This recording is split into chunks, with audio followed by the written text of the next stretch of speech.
Hello, and welcome to the Archives. We're back again, and today we are taking a look at the data pack of Blood and Water. It is the next one in the Red Sands cycle, and I am quite interested in seeing what's kicking around here. So we're going to jump right into it and see what we have. Okay, so here we have Alice Merchant, Clan Agitator, a new Anarch runner, 0 link strength, identity cyborg, 50 minimum card, deck size, pretty hefty deck, 15 influence. The first time you make a successful run on archives each turn, the court must trash 1 card from HQ. Drognew's Agent Provocateur. Interesting. We see the lady in what looks like a kind of a spacesuit with a arm-mounted pad display, red hair, or not red hair, pink, purplish hair. Yeah, kind of looks like a Mass Effect character, really, which is kind of cool. Huh. The first time you make a successful run on archives each turn, the court must trash 1 card from HQ. That could be fun. Yeah. I may have to play around with her a bit. The 50 card minimum deck size, I usually make decks with 49 cards, so a 50 card deck is only 1 card more. 15 influence, not bad, not bad. Yeah, definitely going to have to poke around on this. Here we have the next card, because we're moving on to the next card. Here we have Mercs, who we just heard mentioned. It is a unique 0 influence or 0 credit to install resource clan connection. 2 influence. When you install Mercs, take a tag. So you automatically get tagged when you install this. Place 3 power counters on Mercs and 1 additional power counter for each tag you have. When there are no power counters left on Mercs, trash it. The Corp cannot trash Mercs while there is another resource installed. Hosted power counter, prevent 1 meat damage. Okay. So, when you install this for 0 credits, you automatically get a tag, and you put 4 power counters on this. If you've had no other tags, I should say. If you have other tags, you put more power counters on this. Because you put 3 on it, plus 1 for every tag you have. So at worst, you get 4 power counters on it that will prevent 1 meat damage. And this cannot be trashed as long as there's other resources installed. That could be interesting.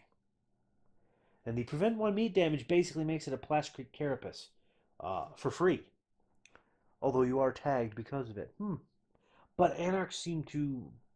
There's a lot of Anarch decks that run with a strategy that revolves around being tagged. So that could be handy. Indeed. Alright, on to the next.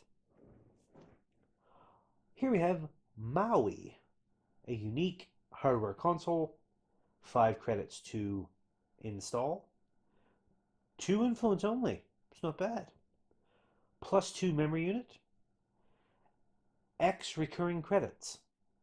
Use these credits during runs on HQ. X is the number of pieces of ice protecting HQ. Limit 1 console per player. Okay, so the more pieces of ice they have protecting HQ, the more credits you have to spend during runs on HQ. I kind of like that. That is pretty... You're like, go ahead. Beef up your HQ. Thanks for the free credits. Yeah, I kind of like this. This is pretty cool. Neat. All right.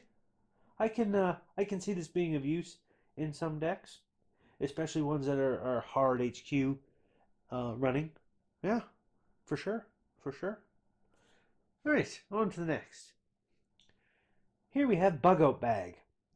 It is a resource that takes X credits to install. Place X power counters on Bug Out Bag when you install it. If you have no cards in your grip, at the end of your turn, draw one card for each counter on Bug Out Bag, then trash it. Everything you need in case of an emergency. So this is a bit of a card draw engine.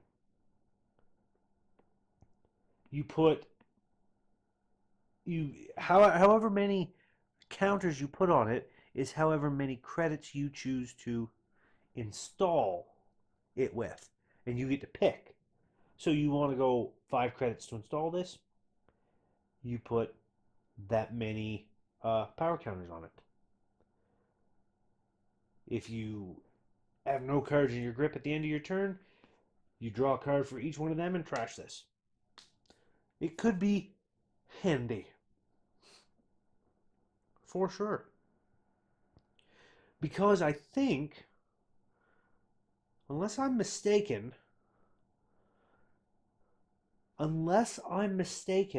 and I could be, I'm going to double check on this. I wonder if there's a ruling. Here we go. If the runner installs Bug Out Bag with Career Fare, how many power counters are placed on it? Lowering the install cost of Bug Out Bag has no effect on the value of X. The number of counters placed on Bug Out Bag is always equal to the number of credits actually paid to install it. Okay. How many tags must a runner have for the corp to use Best Defense to trash a Bug Out Bag with 5 power counters on it? The number of tags the runner has does not matter for playing Best Defense to trash Bug Out Bag. The value of X is only set during the time at which it is paid. Once installed, the cost of Bug Out Bag is assumed to be 0. Oh. So you could play Best Defense, which trashes an installed card with an install cost equal to or less than the number of tags the runner has. You can use Best Defense to trash a Bug Out Bag for free, or for just the cost of Best Defense. If the runner has 2 Bug Out Bags installed, will both copies trigger? Yes.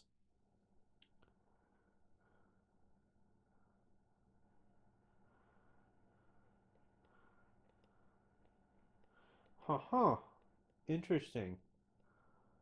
Condition for the runner to have no cards in their grip as part of the ability's trigger, so it is checked at the end of the turn instead of when the ability resolves. Okay. What I was thinking is because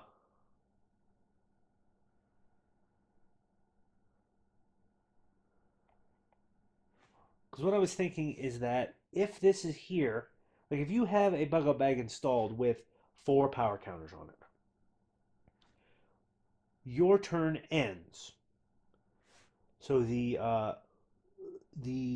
timing structure of a turn. Where's the timing structure of a turn? That's what I wanted to look for. Runner cards, playing the game. Turn overview. Corporation's turn. Runner's turn. Here we go. Action phase has 4 clicks. Discard phase. Discards down to maximum hand size. We already know what action is, blah, blah, blah, blah, blah. Discard phase. The runner begins the game with a maximum hand size of 5 cards, but card effects can increase or decrease the limit. If the cards in the runner's grip exceed his current maximum hand size, at the beginning of the discard phase, he must discard. If the runner must discard more than 1 card from his grip, he chooses and discards cards from his grip one at a time till he's no longer above his current maximum hand size. After the runner completes his discard phase, the corporation begins their turn. So I think I think turn end happens after your discard phase, which, unless I miss my guess,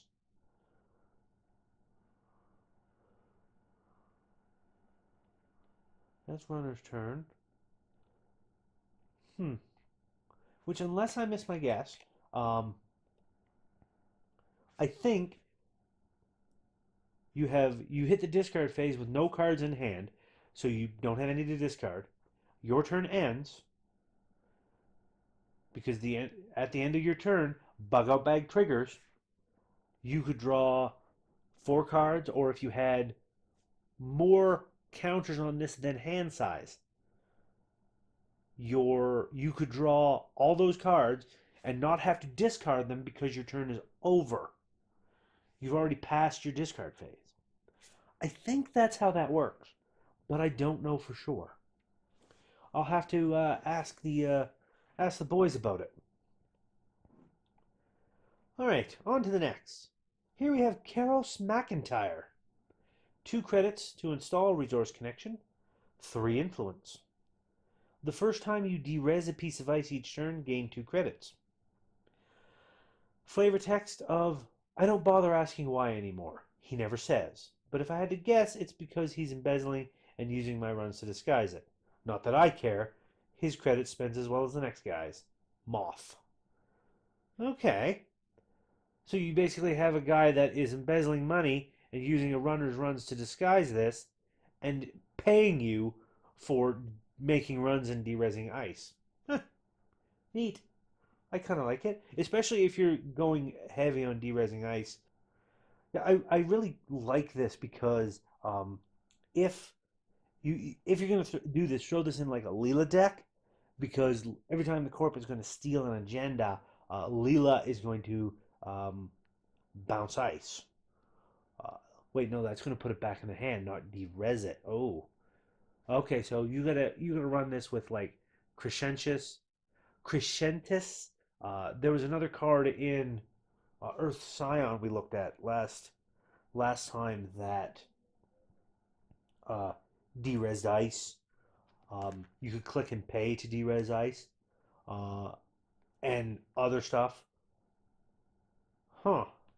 This card and that one would be really, really good against ice that is 0 for the corp to res it, because you can use the other card to click and 0 credits to derez a piece of ice, which is then going to get you 2 credits for doing that. Yeah, that's pretty cool. I like this guy. He's pretty neat. All right, on to the next. Here we have Daredevil.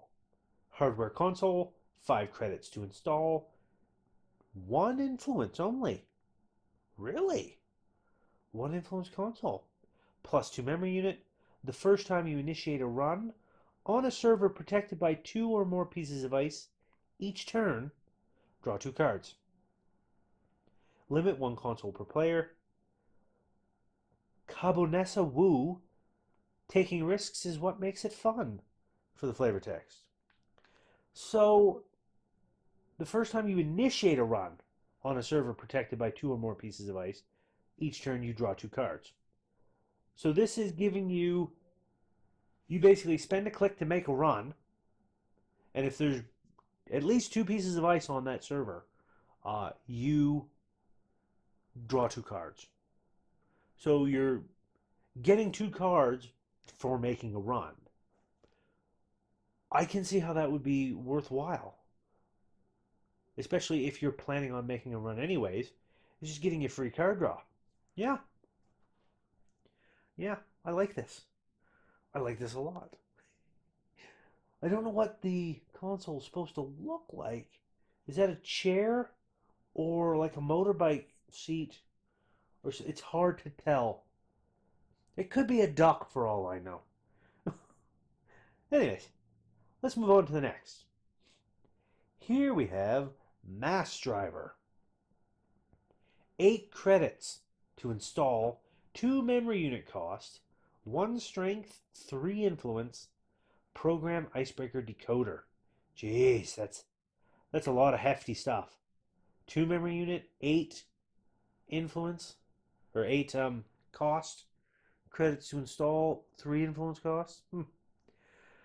Whenever you use Mass Driver to break all subroutines on a piece of ice during a single encounter, the first 3 subroutines on the next ice you encounter this run do not resolve. Oh, ho, ho. Hello.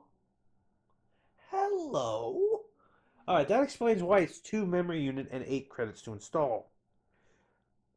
Because this lets you break a code gate subroutine. You break all the subroutines on a code gate in a single encounter. The next piece of ice after it, if it has 3 or less subroutines, you just blow past that ice completely. They do not resolve, and you can just waltz on past it. Huh. That is nice. I kind of like that. 2 credits to break a code gate subroutine, 1 credit for +1 strength. This may be a card I have to play. Because it looks nice. And it doesn't say it has to be a code gate. It could be any piece of ice. So a 3 subroutine sentry, a 3 subroutine barrier, a 2 subroutine mythic or trap ice, doesn't matter. It's all going to all gonna not resolve. I like this ice a lot. Yes, I do. Ugh. And Mass Driver, basically the technical name for a railgun. I like it. All right, on to the next. Here we have corp cards now. Jesus, there's been a lot of corp cards. Waroid Tracker. 2 credits to Res, 4 to Trash, 2 Influence. Upgrade Bioroid. Whenever the runner trashes 1 or more cards in or protecting this server, including Waroid Tracker, trace 4. If successful, the runner must trash 2 of his or her installed cards.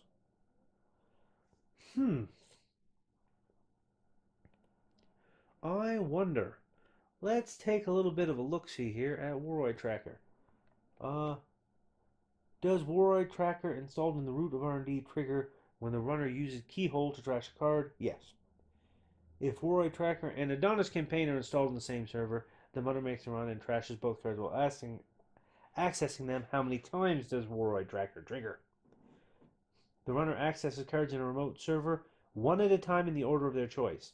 If Adonis Campaign is accessed and trashed first, both trash events will trigger Waroid Tracker.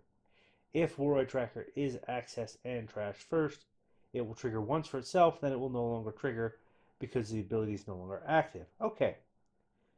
If Waroid Tracker is installed in a remote server with other cards, and the runner plays Singularity to run on that server, how many times does it trigger?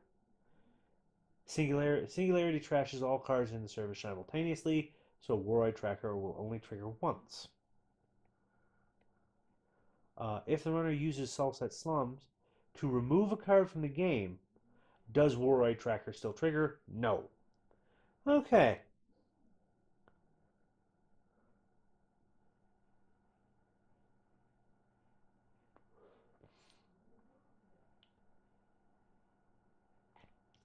I like Waroid Tracker. It looks like some fun HB shenanigans. And yeah, we've only had 1, 2, 3, 4, 5, 6, 7. Only 7 corp or runner cards in this one. Wow. Huh. Waroid Tracker definitely going to be going into one of my decks. Maybe a Sadar deck. Maybe. All right, on to the next. Here we have Loki. Ice Bioroid. Just Ice Bioroid. 6 credits to Res, 3 influence, or not 3 influence, 3 strength, 5 influence. Dear God, that's a lot. When the runner encounters Loki, choose another rezzed piece of ice. Until the end of the run, Loki gains the subtypes of that ice and the subroutines of that ice before all Loki's other subroutines.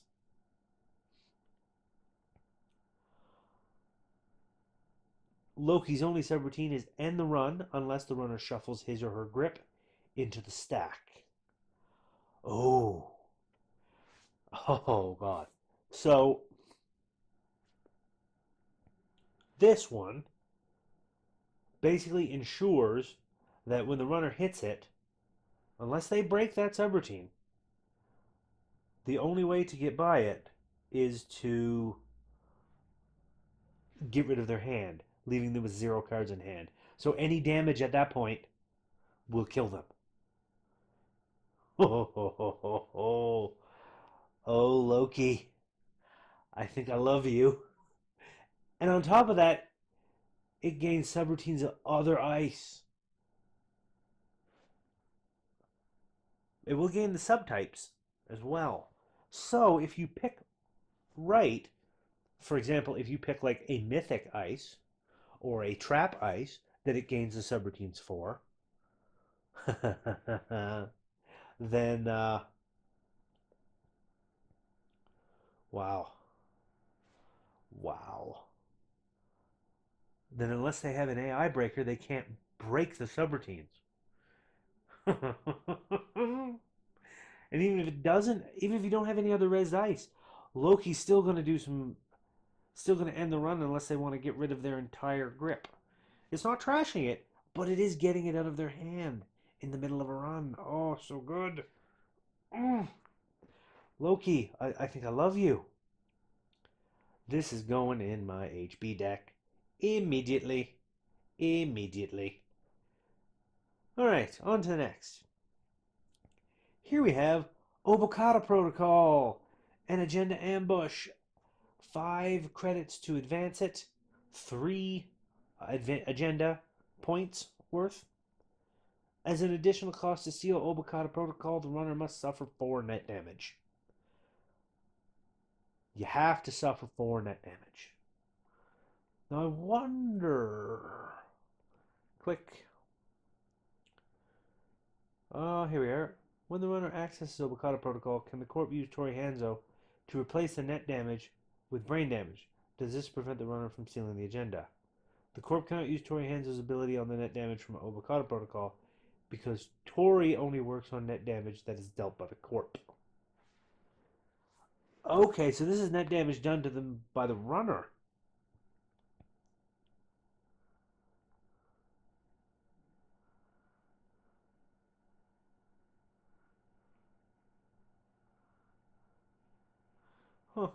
Yeah. This is pretty cool.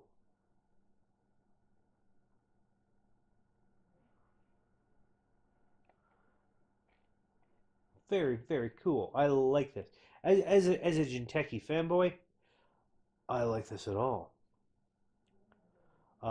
Tenon Institute intern brief. Proper application of stress can create the most profound changes. You see a couple of guards here in this red glowy or red lit door with the Jinteki symbol in it. This card as an agenda I love because it protects itself. They have to suffer 4 net damage in order to steal this one. Unless they got a film critic. Film critic can prevent this. Because you access it and you just host it. Because you're not actually stealing it. Yeah. Love you, Obokata Protocol. Oh, so good. Alright. On to the next. Here we have Miraju. Ice Codegate Deflector. 2 credits, 2 res, 0 strength, 2 influence. If the runner breaks the printed subroutine cost on Miraju, he or she is now running on archives instead of passing Miraju, and approaches the outermost ice, if any, de-res Miraju. The printed subroutine is the court may draw one card, then shuffle one card from HQ into R&D. I like it. This is a card that you put in front of either HQ or R&D. Or you put one in front of each, so that if they run, it's letting you draw a card, and then shuffle one from HQ into R&D, getting rid of any agendas that might be stolen. Or if they've gone and uh, looked at the top 5 cards of R&D and indexed run, I like it. If they break the printed subroutine on Miraju, they're running on archives. Unless you are playing, um, unless you're playing Omar, who has that ability that a successful run on archives is treated as a successful run on another central. This is going to keep you out of pretty much every central but archives. Yeah, I like I like that one. All right, on to the next. Here we have shipment from Tenon. 2 credits to play operation, 3 influence. Play only if the runner did not make a successful run during his or her last turn. Place 2 advancement tokens on 1 card. Because the Tenon Institute identity gives you free advancement tokens if the runner didn't run, I believe. Shipment from Tenon, I like. Simple, effective, does the job. 2 advancement tokens on 1 card. You can have some fun with that. And it's only a single. With 2 shipment from Tenon, you could install shipment from Tenon, and score out a Nisei Mark II from hand. Good for fast advanced Jinteki. Yeah, I like it. All right, on to the next. Here we have Escalate Vitriol, an agenda initiative. 4 credits to advance, and 2 agenda points it's worth. It's an initiative agenda. Click to gain 1 credit for each tag the runner has. Use this ability only once per turn. Of course words hurt. Bex Gleason. I think we've seen Bex Gleason somewhere. Huh.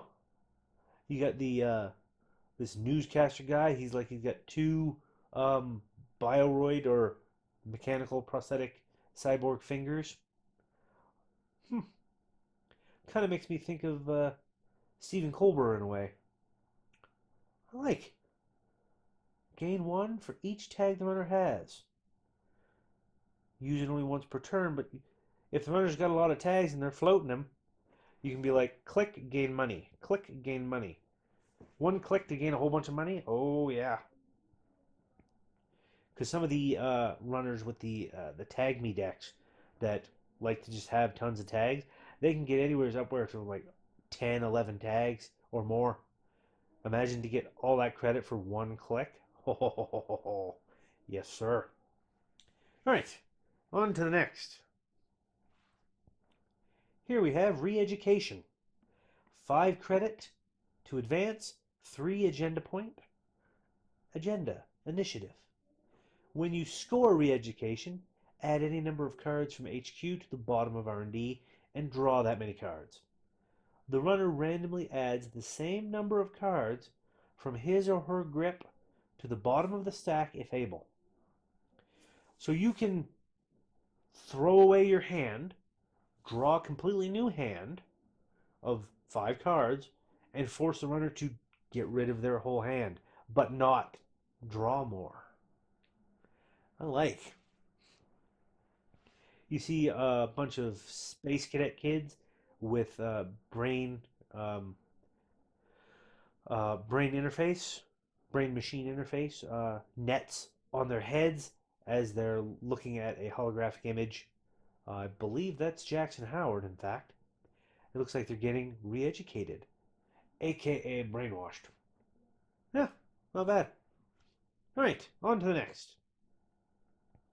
Here we have Traffic Analyzer. Upgrade. 0 credits to res, 3 to trash, 1 influence. Whenever you res a piece of ice protecting this server, trace 2? Trace 2. If successful, the corp gains a credit. Aaron Niel. It's all about ME. Monetizing everything. Yeah. If a runner has no money, if they have no link strength, I should say. If they got 0 link strength. You trace 2. You res a piece of ice, trace 2. You don't boost it. They have to spend 2 credits to keep you from getting 1. If they really don't want you to get that credit, this can, with 3 pieces of ice, that's $6 that they've got to spend to prevent you. And that money adds up. You got the lady with her feet up, mohawk hair, analyzing traffic, I guess. Pretty cool. All right, on to the next.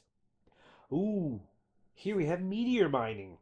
An agenda, 5 credits to advance, only 2 agenda points. It's a 5-2, but that's because of what it does.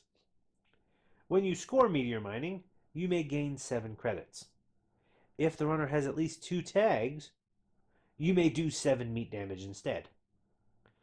I've got a rock. Charles Mad Dog Brun, Comet Jockey.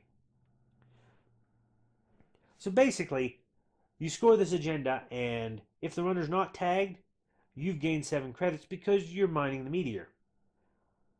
If the runner has 2 tags, and you know where the runner is, you score this and you drop the meteor on them. I kind of like that. That's a pretty neat agenda. It either gets you money or possibly kills the runner.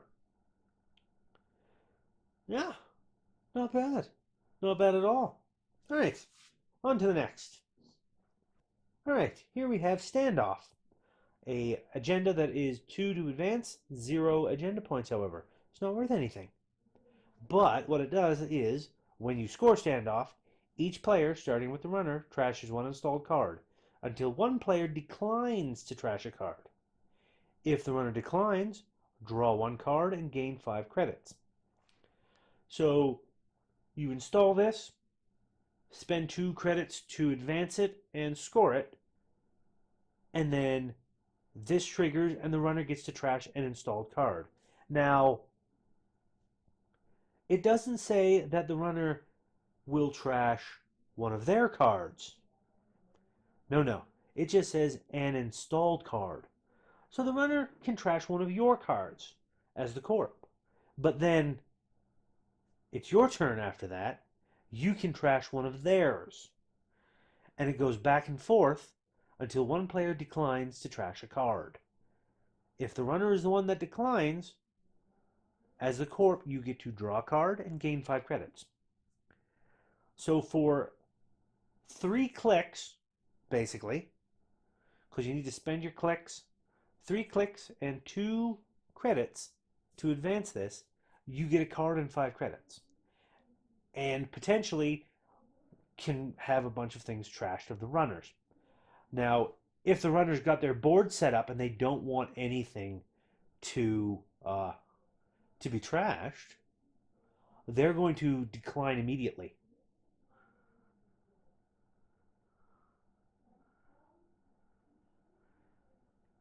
Which will give you your card and your money, which is nice. So this is one of those agendas that I'm interested to play with. And using this in Jemison is good because you can, even though it's 0 on this, if you forfeit this, you get 1 agenda token, yeah, 1 advancement token on an agenda, plus other things that can happen. I like this quite a bit. All right, on to the next. And here we have Success, an operation triple. 0 credits to play. As an additional cost to play this operation, forfeit an agenda and spend 2 clicks.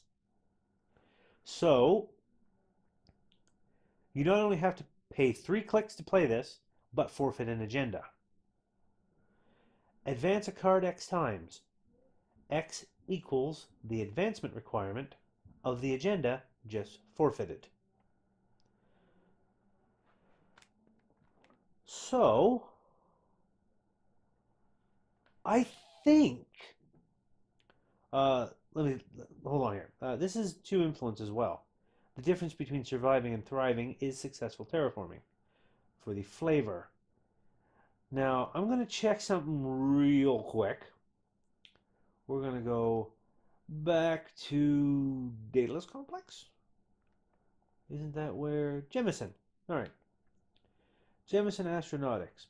Whenever you forfeit an agenda, place 1 advancement token on a card and 1 additional token for each agenda point the agenda was worth. Okay. That's fine. Oberth Protocol is the other one. As an additional cost to res it, forfeit an agenda. If it's already resed, the first time you advance a card in or protecting the server each turn, place an additional advancement token on it. Okay. So, if you play success, if you've got a card already installed and your Oberth protocol is already resed, you play success for 3 clicks and you forfeit, we'll say, you forfeit a standoff, which is 2 advancements and 0 agenda points. So you play a success, you forfeit your standoff that you have. We'll say you have a meteor mining installed, which is a 5-2. So your meteor mining is installed, has no advancement tokens on it. You have scored a standoff. You play success, you forfeit standoff to play this. Because you forfeited an agenda, Jemison's ability will trigger, letting you place it will let you place 1 advancement token on a card and 1 additional token for each agenda point the agenda was worth. Now the agenda that we forfeited, standoff, is not worth anything. So as soon as you play success and forfeit your standoff as the additional cost, you put 1 token on your meteor mining. It lets you place a token. Then it says advance a card X times. X equals the advancement requirement of the agenda just forfeited. You have forfeited an agenda that required 2. That was its advancement requirement, 2. So you will advance meteor mining by 2. And because your Oberth protocol is, because it says the first time you advance a card in or protecting this server, place an additional advancement token on it. Success is telling you to advance it X times. So you are advancing it, so you place an additional advancement token on it. So you would advance it with success once, putting a token, an additional token on it for Oberth. For 3, you would advance it again, bringing it up to 4. Huh. Yeah. So if you already had a single token on meteor mining, you could score that meteor mining out by doing that. You could make a 2-0 into either a 4. Yeah. Using success, you could make a 2-0 into like a 4-2. Nice. I like this card. And it gets even better the more, if you had like a 3-1, you could score meteor mining out with that. You could score, because you had a 3-1, you would forfeit the 3-1. Jemison would let you put 2 advancement tokens on it. Success would then let you put 3 more advancement tokens plus 1 because of Overth Protocol for a total of 6. You could turn a 3-1 into a 6-2 or a 6-3 if you had one. Oh, or a 6-4 with Vanity Project. Oh, that is beautiful. A 3-1 to a 6-4. Oh god, that's so good. That's so good. Yeah, I'm definitely going to be tweaking my Jemison deck to have uh, Sacrifice, Audacity, Success. So good. All right, on to the next. Here we have Wampoa Reclamation. Asset Corporation. 3 credits to res, 3 to trash, 2 influence neutral card.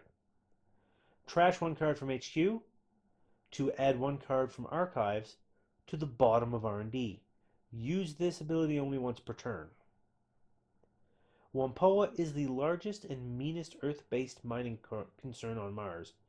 They put bodies and waste in the ground as fast as they pull minerals out. Alice Merchant. Well, Wampoa Reclamation. That's some nasty stuff there.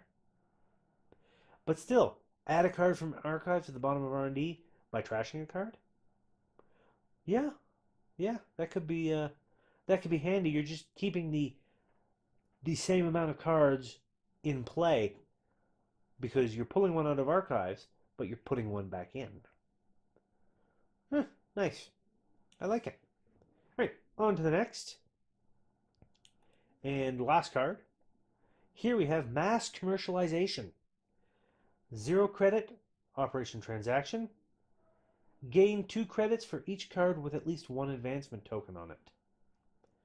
So you spread out your advancement tokens on ice, on other cards that you have, and you play this, you gain 2 credits for each card with 1 token on it. Using this to build up a bunch of money before you use Red Planet couriers, yeah, why not? I like it. I know one of the guys down at the my friendly local gaming store uh, had a deck with I think it's a Wayland card that lets you gain a credit for each advancement token on a piece of ice. I can see him using this along with that easily. No influence on this beast too. Not bad. Not bad at all. All right. So that is Blood and Water, the next data pack in the Red Sand cycle. Um, Thank you all so much for watching. Uh, as always, if you like what I'm doing, please give that like button a tap. Give that subscribe button a tap as well if you haven't already, so you can be kept apprised of when I do new videos. And throw a comment in the comment section. What do you think about some of these cards? Especially Bug Out Bag. I'm kind of interested in that. I'm going to have to poll the boys to see what they think about it. So yeah, do all that. And until next time, my friends, remember, keep running.